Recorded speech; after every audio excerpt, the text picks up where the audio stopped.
Indian film industry గర్వించదగిన దిగ్గజ నటుల్లో ఒకరు మెగాస్టార్ చిరంజీవి.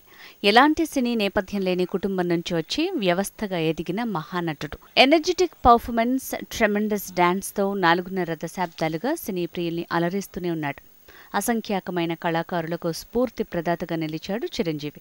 ఇండియన్ ఫిల్మ్ ఇండస్ట్రీని శాసిస్తున్న బాలీవుడ్ హీరోల కంటే అత్యధిక పారితోషికం అందుకున్న ప్రాంతీయ భాషా నటునిగా అరుదైన రికార్డు సొంతం చేసుకున్నాడు.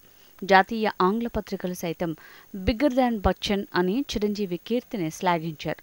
అలాంటి చిరంజీవి సినీ కెరీర్ ఎదుగుదలలో ఆయన బావమరిది, ప్రముఖ నిర్మాత అల్లు అరవింద్ పాత్ర గురించి ఎన్నో విశ్లేషణలు కొనసాగాయి. అరవింద్ లేకపోతే చిరంజీవి లేడు అనే విమర్శను ఇంతకాలంగా ప్రత్యర్థి హీరోల ఫ్యాన్స్ చేసేవారు. రీసెంట్గా సీనియర్ మోస్ట్ నటుడు చంద్రమోహన్ కూడా ఇలాంటి కామెంట్ చేయటం వివాదాస్పదంగా మారింది. మహాభారతంలో విజయం సాధించిన అర్జునునితో చిరంజీవిని పోల్చారు చంద్రమోహన్. అర్జునుని నడిపించిన శ్రీకృష్ణుడితో అల్లు అరవింద్ని పోల్చారు చంద్రమోహన్. అరవింద్ లాంటి శ్రీకృష్ణుడు లేకపోవడం వల్లే తాను స్టార్ హీరోగా ఎదగలేకపోయానని వాపోయారు చంద్రమోహన్.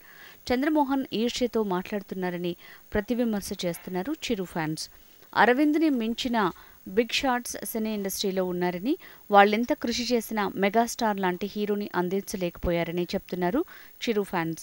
సరైన హైట్ లేకపోవటం, డాన్స్ రాకపోవటం వల్ల చంద్రమోహన్ స్టార్ హీరో కాలేకపోయారని, స్వయం కృషితో ఎదిగిన చిరంజీవిని విమర్శించడం తగదని హితవు పలుకుతున్నారు ఫ్యాన్స్.